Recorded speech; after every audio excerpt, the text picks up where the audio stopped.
Try natin itong i-unbox itong yung Shopee lures. Tapos sabay natin na pakita yung mga ginagamit nating lures. Ito.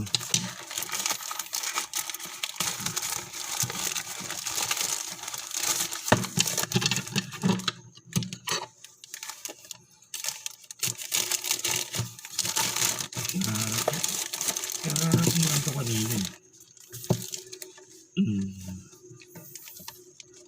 Tingnan natin kung slash year daw sa ganda ng packaging niya. Uy! May pa, love letter. Thank you for ordering from our shop. We are happy to have you as our new customer. We hope you find the lures lucky and effective. Happy New Year. Happy New Year's fishing. May love letter pang kasama. Ito.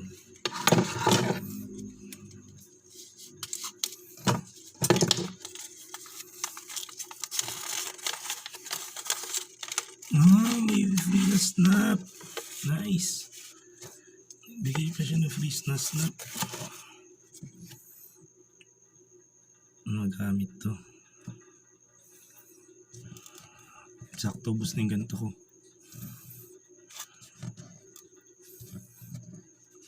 Okay.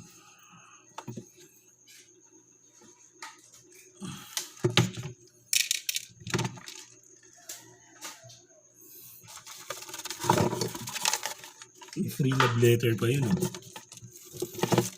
Natin to.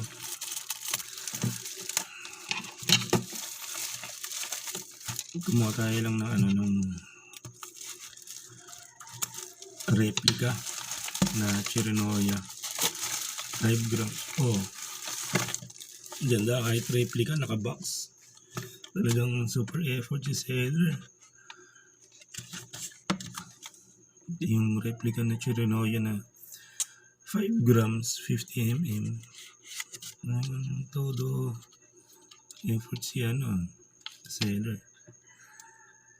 Ilagay ko na lang yung description niya yung link niya sa baba sa Shopee. Todo effort. Kahit replica lang, talagang pinagtuunan niya ng pansin. Ito yung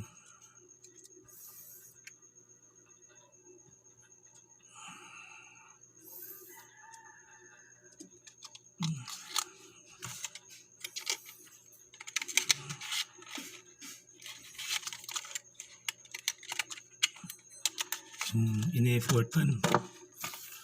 Tapos yung chirinoya rin na replica na 9 grams 70 mm. Upgrade na lang siguro mga hooks na ito.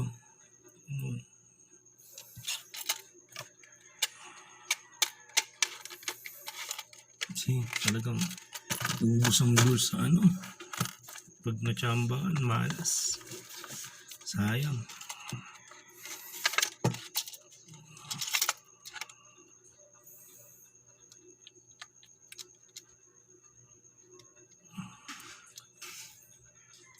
Flat-sided pala. Ganito. Sa replica. Ngayon lang ako gagamit ng replica Kasi wala ng budget para sa original. Ginagamit ko kasi ito.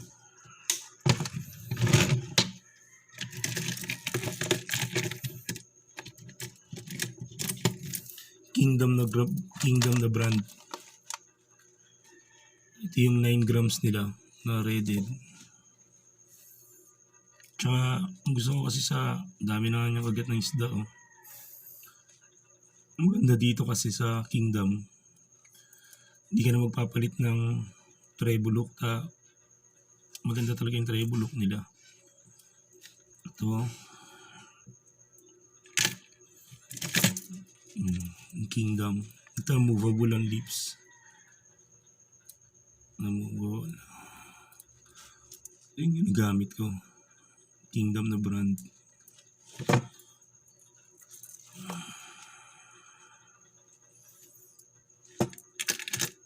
Tapos meron din tayong ginagamit na isa pang brand, yung Meredith.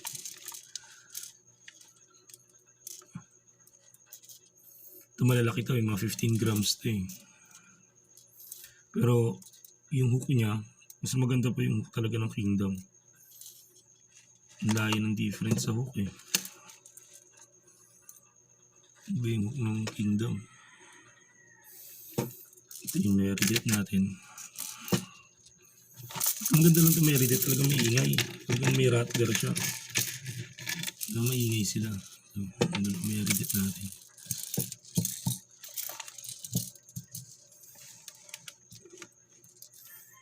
Ang ganda dito, maingay talaga. Ito yung Kingdom.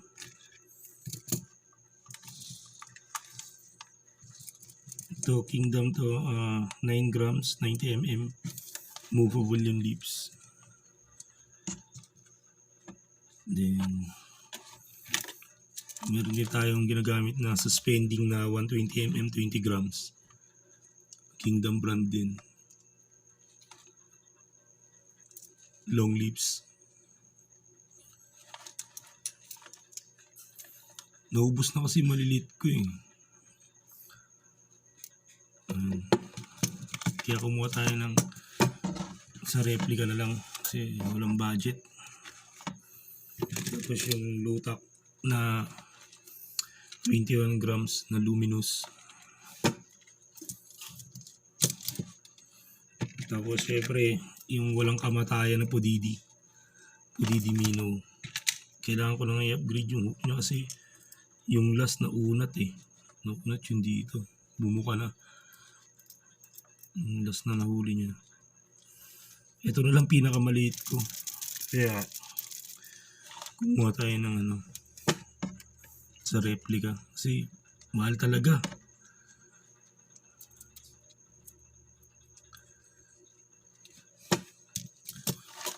Ayan ginagamit ko na lures. Sa swerte nagbigay si seller ng nagbigay ng snap na free. Ubus na rin ang ganito ko yun. Ang ganda yung snap niya, matigas. Hirap buksan.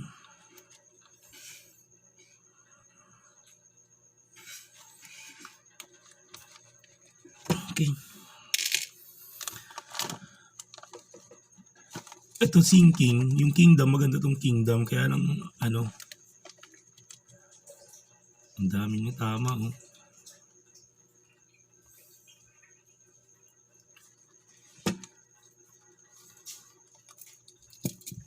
Medyo may presyo lang talaga yung Kingdom kasi nasa 190 to eh. Yung Meredith nasa 170. Meron pa palang isang brand.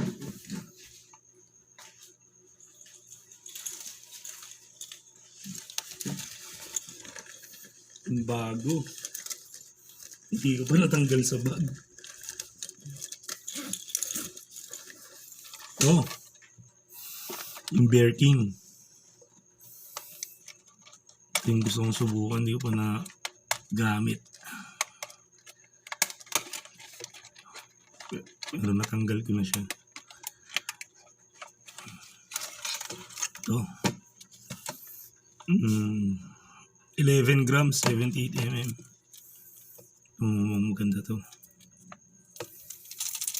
Tsaka yung treble look niya, malaki na talaga, maganda na.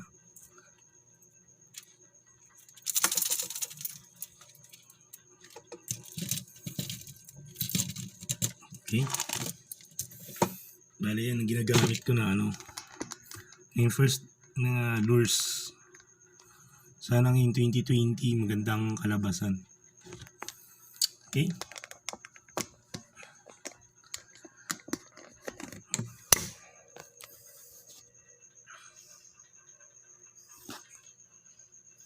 Okay, salamat guys sa pag-share ko lang ng lures. Ito talagang kailangan ng i-upgrade ng Trebulo kasi ito, kinalawang na. Matagal na sa akin yan, eh.